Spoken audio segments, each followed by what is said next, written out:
Bonjour mes amis investisseurs, dans une vidéo précédente, j'avais analysé l'ETF Asie pays émergents. Et ça fait quelques mois aussi, j'avais analysé l'ETF pays émergents. Aujourd'hui, je suis là pour analyser encore une troisième option à ce des premiers ETF que j'avais présenté. C'est l'ETF Asie Pacifique. Dans la vidéo précédente, quand j'ai présenté l'ETF des pays émergents de l'Asie, la Chine elle pesait environ 55% de poids de l'ETF. Il y a beaucoup d'investisseurs qui ne souhaitent pas surpondérer la Chine dans les portefeuilles, mais quand même avoir une exposition à l'Asie.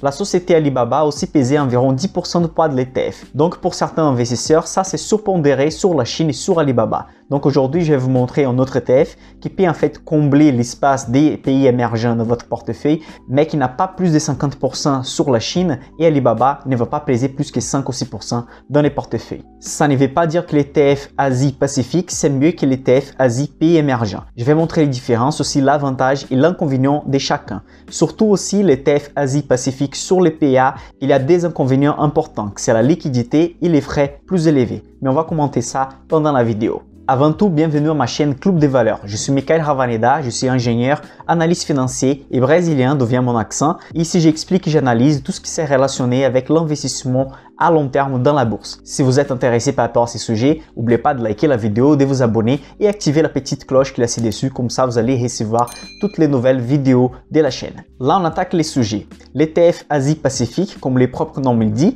il va investir sur les pays de l'Asie Pacifique, mais sans compter les Japon. Comme le Japon c'est un pays développé, beaucoup d'ETF qui ciblent l'Asie, les Pacifiques ou même les pays émergents, ils vont supprimer les Japon en fait de la liste des pays composants de l'indice. Je vais vous montrer l'ETF Asie-Pacifique disponible dans les PA, mais à la fin de la vidéo, je vais proposer des alternatives pour investir dans les comptes titres avec une liquidité plus importante et des frais moins élevés. Du coup, comme vous pouvez voir, actuellement, vous pouvez acheter cet ETF au prix d'environ 18 €. Par rapport aux frais, c'est 0,6% par an, c'est que c'est dans la limite de l'acceptable. Et vous pouvez remarquer aussi que c'est un ETF de capitalisation. Bien sûr qu'on investisse dans les PA avec la règle d'avoir 75% des actifs dans l'Europe, c'est très difficile d'avoir un portefeuille très diversifié avec des ETF sans que l'ETF soit de type synthétique. Du coup, cet ETF est de type capitalisation et synthétique. Si vous voulez connaître la différence entre des ETF synthétiques et des ETF physiques, je vous invite à regarder la vidéo ci-dessus. Donc là, on va analyser la répartition géographique de cet ETF. Comme vous pouvez voir, la Chine encore, c'est le pays qui pèse plus dans cet ETF. Mais à la place des 56 ou 55% dans l'ETF Asie pays émergents, on a 36% dans l'ETF Pacifique. Dans un deuxième place, on a un pays qui n'avait pas dans l'autre ETF, c'est l'Australie avec presque 14%. Ensuite, la Corée du Sud avec 13%, Taïwan 13%, l'Inde avec presque 9%, Hong Kong aussi qu'on peut considérer un peu comme Chine, mais pour la définition, c'est pas la Chine, on va dire qu'il a 7%.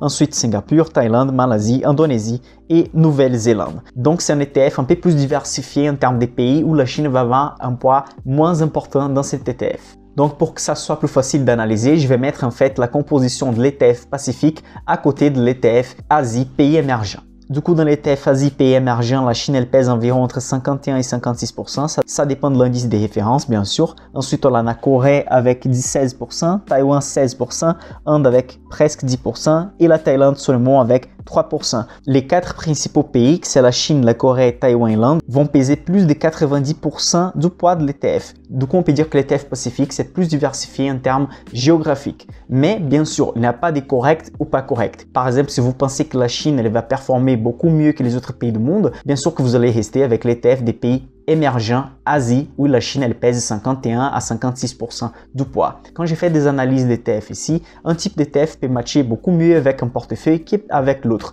Par exemple, si vous croyez que la Chine va performer beaucoup mieux que des autres pays, bien sûr que pour vous, surpondérer un peu la Chine, il n'y a pas de problème. Pour des autres personnes qui ne pensent pas que la Chine va surperformer, peut-être diminuer le poids de la Chine dans les portefeuilles, ça semble intéressant avec un ETF de ce type-là. Chaque personne en aversion au risque, il a une opinion différente. Du coup, cet ETF Asie-Pacifique peut combler en fait un autre type de besoin des investisseurs. Si on analyse la répartition sectorielle de cet ETF, vous allez remarquer que la technologie de l'information pèse 20%, la finance 20%, les biens de consommation 17%, les services de communication 10%, ensuite on a les matériaux, la santé, l'industrie, autres, les biens de consommation et l'immobilier. Et là, je trouve intéressant de vous montrer aussi la répartition par devise dans cet ETF.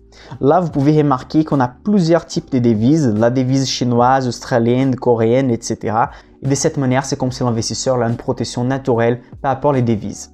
Et là, quand on va analyser les principales sociétés qui sont présentes dans cet ETF, Alibaba va avoir moins de poids et comme on va ajouter l'Australie et un peu plus de poids des autres pays de l'Asie, en fait, ça ne va pas changer les top 5 ou les top 8 des sociétés dedans, mais ça va changer en fait tout le reste du portefeuille. Donc, on va dire que 25% à 30% du portefeuille va être pareil et les autres 70%, ils vont avoir certaines différences par rapport aux pays qui sont ajoutés dans l'ETF de la région Pacifique. Donc, dans les tops de la liste, on a Taiwan Semiconductor, en deuxième, on a Alibaba, en troisième, Tencent, en quatrième, Samsung. Vous pouvez remarquer qu'entre la 7e et 9e position, on a 3 sociétés de l'Australie, chose qu'on n'a pas dans l'ETF Asie, pays émergents.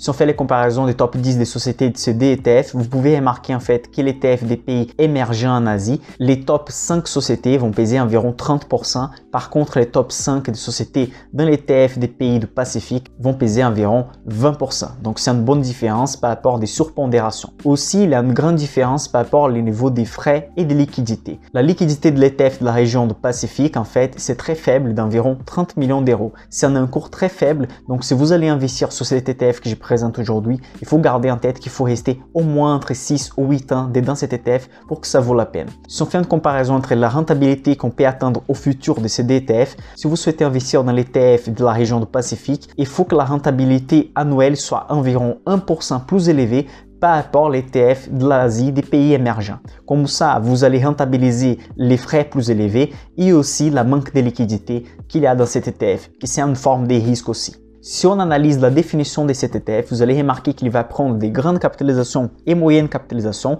des 4 des 5 pays développés du Pacifique, donc moins le Japon.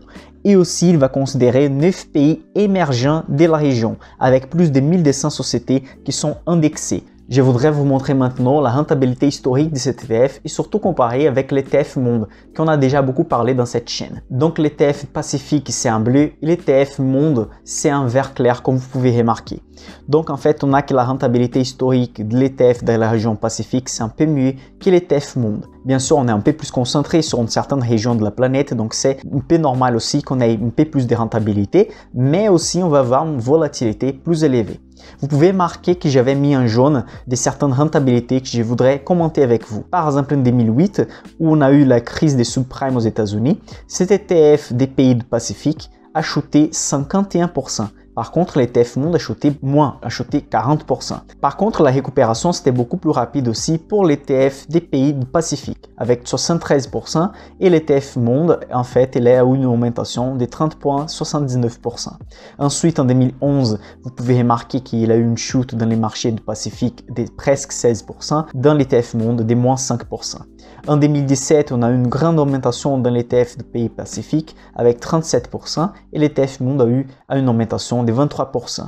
En fait, dans les marchés haussiers, l'ETF des pays Pacifiques performe mieux que l'ETF Monde. Mais aussi quand on a des chutes, les pays Pacifiques en fait vont chuter plus que l'ETF Monde. Cette règle était cassée seulement en 2019. Car en 2019, l'augmentation de l'ETF des pays Pacifiques était de 19% et l'ETF Monde était de 28%. Mais en 2020, l'ETF des pays Pacifiques a fermé en 22,75% positif et l'ETF Monde est fermé en 16,5% de rentabilité. Donc si on analyse la rentabilité historique depuis 1987, du coup plus de 30 ans d'historique de rentabilité, donc on voit que l'indice du marché Pacifique a une rentabilité annualisée de 9,15% avec un dividend yield, que c'est les rendements des dividendes, d'environ 2%. Comme je vous avais expliqué, cet ETF n'a pas une bonne liquidité, il a des frais plus élevés, c'est des 0,6% par an. Mais si vous souhaitez investir dans cet ETF dehors du PA, comme par exemple dans les comptes titres, il y a des ETF avec des qualités plus élevées au niveau des frais et des liquidités, comme des iShares et des Vanguard. Je vais laisser les liens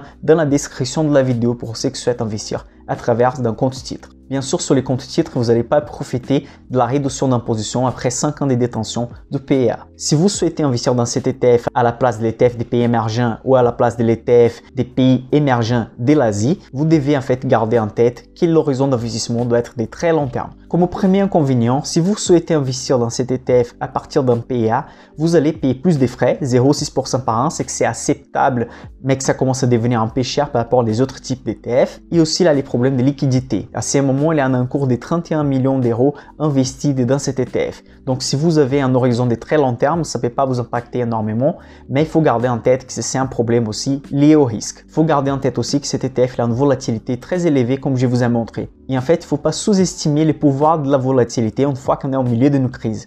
Du coup, toujours prenez moins de risques par rapport aux quantités de risques que vous pensez que vous êtes prêt à prendre. Pour ceux qui vont investir dans cet ETF mais dehors de PA, donc c'est facile de trouver avec une bonne liquidité et des frais réduits. Le seul désavantage, c'est de ne pas profiter de la réduction des fiscalisations après 5 ans de détention de PA.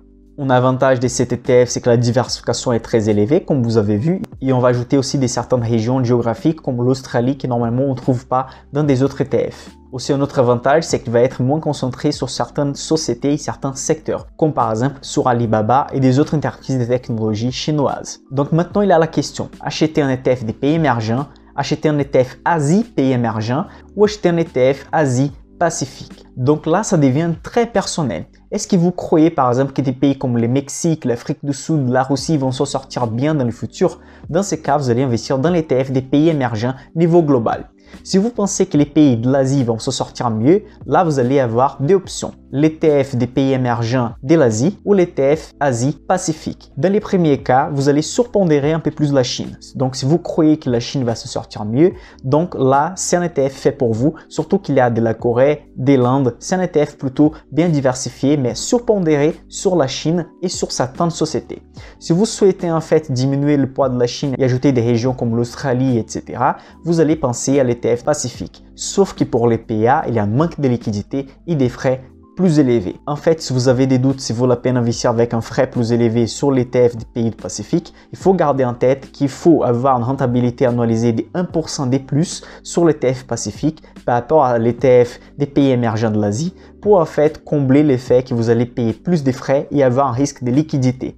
Donc vraiment, si vous croyez que l'ETF des pays pacifiques va faire 1% au plus par rapport à l'ETF des pays émergents de l'Asie, qu'il y a beaucoup de Chine dedans, là vous avez trouvé un avantage en fait, vous croyez que cette rentabilité va être plus élevée, donc il vaut la peine d'investir dans l'ETF des pays pacifiques. Mais pour ceux qui ne vont pas investir dans les PA, du coup les problèmes de liquidité et des frais c'est résolu parce qu'en fait quand on sort de PA, les frais sont beaucoup moins élevés et la liquidité beaucoup plus élevée car on peut investir avec des émetteurs d'ETF qui sont dehors de l'Europe, dehors de la France comme iShares et Vanguard, donc c'est beaucoup plus simple de trouver des bons ETF. Et du coup, le choix va se baser simplement si vous voulez investir un peu plus sur la Chine, si vous voulez investir un peu plus sur l'Australie, etc.